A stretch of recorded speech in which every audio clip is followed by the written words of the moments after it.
Well, hey guys, what's up? What is going on out there today? Yes, Brent Abel here, webtennis.com. Another episode of What's Your Right Shot, number 526.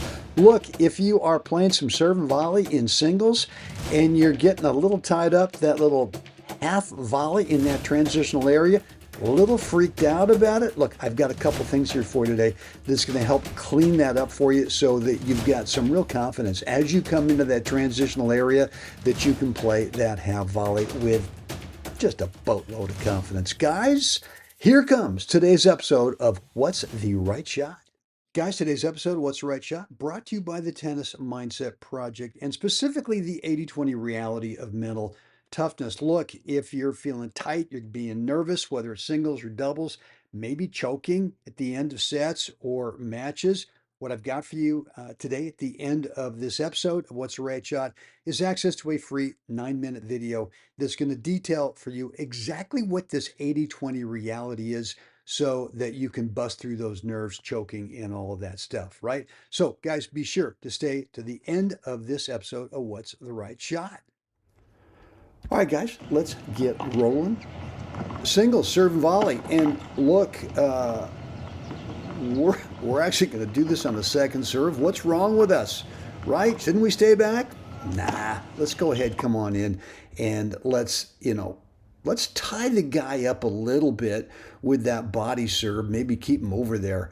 But look, he handled it well, right? And he's playing a half volley. And we're right here in the former no man's land area. We're not calling that way too negative a connotation. We're actually looking at this as a transitional area. And if you think about the transitional area when you play serve and volley, especially when you serve them out wide or you serve to their body, that when I serve the deuce court, I'm actually trying to aim to this part, right? To keep them from running around playing a forehand, if it's a right-handed player over there, to where they naturally move back towards the center of the court.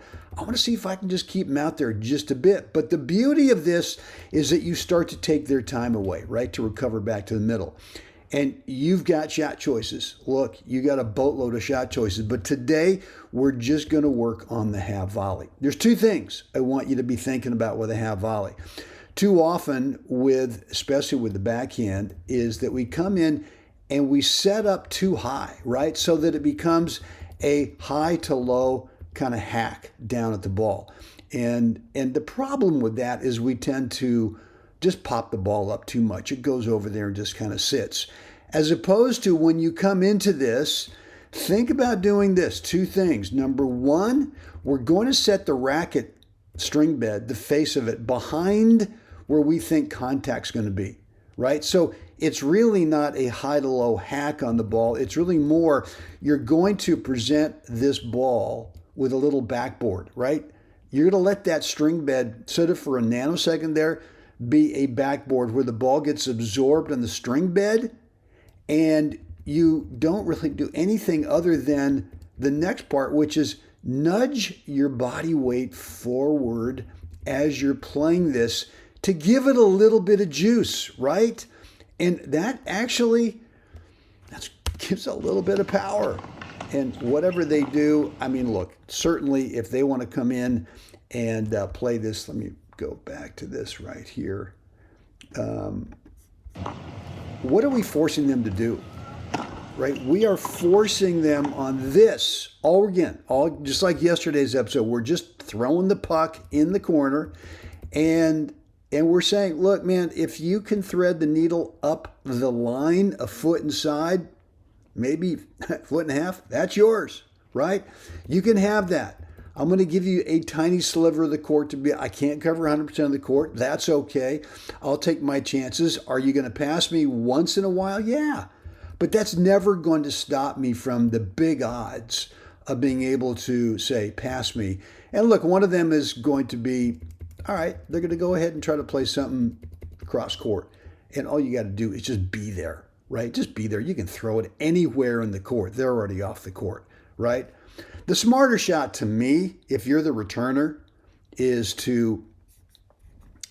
when you're sort of this stretched out right here, is the smarter shot is, well, what shot can you play unless, like I said before, you've got the one-handed up the line dinger, and you probably do once in a while, but not often enough.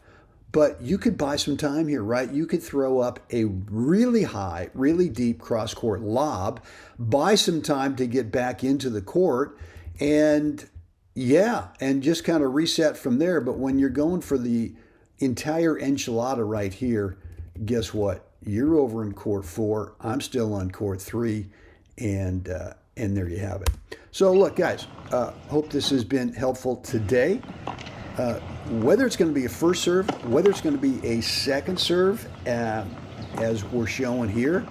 Yes, you're right. I should have moved that ball out of the court. Anyway, but whether it is this half volley, let's make it really dead simple, right? And the way to do that is to get away from thinking that you've got to do something fancy with the half volley. You don't.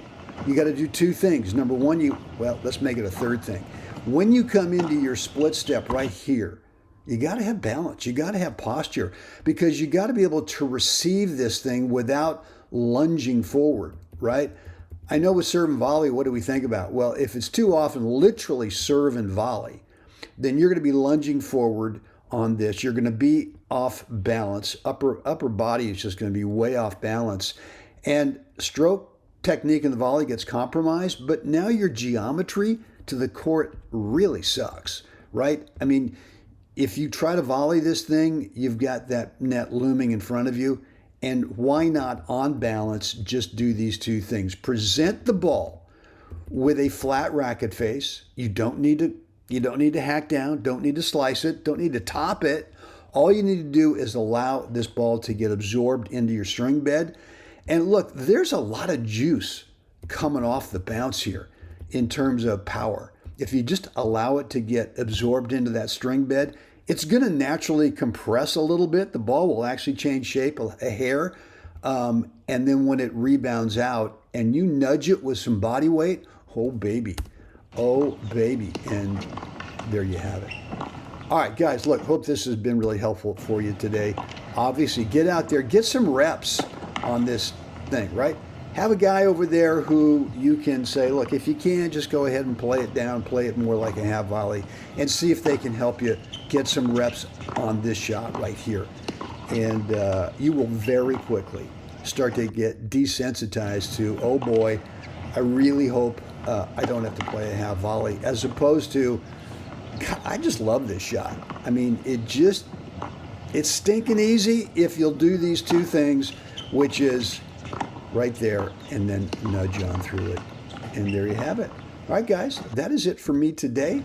I got something, another short video coming up here for you that I want you to check out.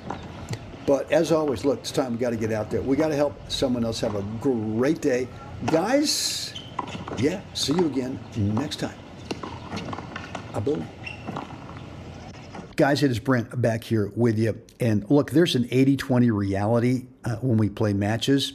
80% of the time we're not playing points. On average, only about 20% of the time during a match are we actually playing points. And if you don't manage the other 80% of the time, which is between points and on side changes, if you don't manage that really well, you tend to be all over the map with the mental part of the game during the points. So look, I got a free video for you, and what it's going to show you is my exact 4 parts between points system, between points routine that I go through in all my matches that really helps me play consistently at the top of my skill level.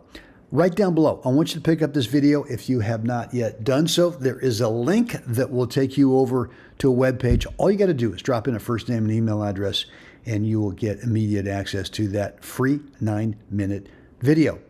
Guys, right down below, click that link and you can get inside of it right away.